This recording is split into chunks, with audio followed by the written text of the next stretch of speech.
ختم اللہ علی قلوبہم وعلی سمعہم وعلی ابصارہم غشاوۃ ولہم عذاب عظیم۔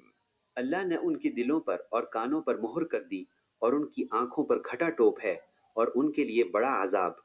اللہ نے ان کے دلوں پر اور ان کے کانوں پر مہر لگا دی ہے اور ان کی آنکھوں پر پردہ پڑا ہوا ہے اور ان کے لیے بہت بڑا عذاب ہے۔ ختم اللہ علی قلوبہم، اللہ نے مہر لگا دی۔ ارشاد فرمایا کہ ان کافروں کا ایمان سے محروم رہنے کا سبب یہ ہے کہ اللہ تعالیٰ نے ان کے دلوں اور کانوں پر مہر لگا دی ہے، جس کی بنا پر یہ حق سمجھ نہیں سکتے، نہ حق سن سکتے ہیں اور نہ ہی اس سے نفع اٹھا سکتے ہیں، اور ان کی آنکھوں پر پردہ پڑا ہوا ہے، جس کی وجہ سے یہ اللہ تعالیٰ کی آیات اور اس کی وحدانیت کے دلائل دیکھ نہیں سکتے، اور ان کے لیے آخرت میں بہت بڑا عذاب ہے۔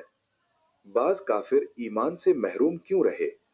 یہاں یہ بات یاد رکھیں کہ جو کافر ایمان سے محروم رہے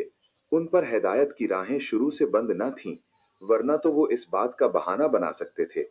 بلکہ اصل یہ ہے کہ ان کے کفر و عناد، سرکشی اور بے دینی، حق کی مخالفت اور انبیاء کرام علیہم الصلاۃ والسلام سے عداوت کے انجام کے طور پر ان کے دلوں اور کانوں پر مہر لگی اور آنکھوں پر پردے پڑ گئے۔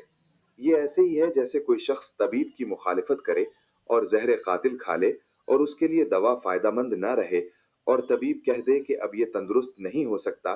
تو حقیقت میں اس حال تک پہنچانے میں اس آدمی کی اپنی کرتوتوں کا ہاتھ ہے،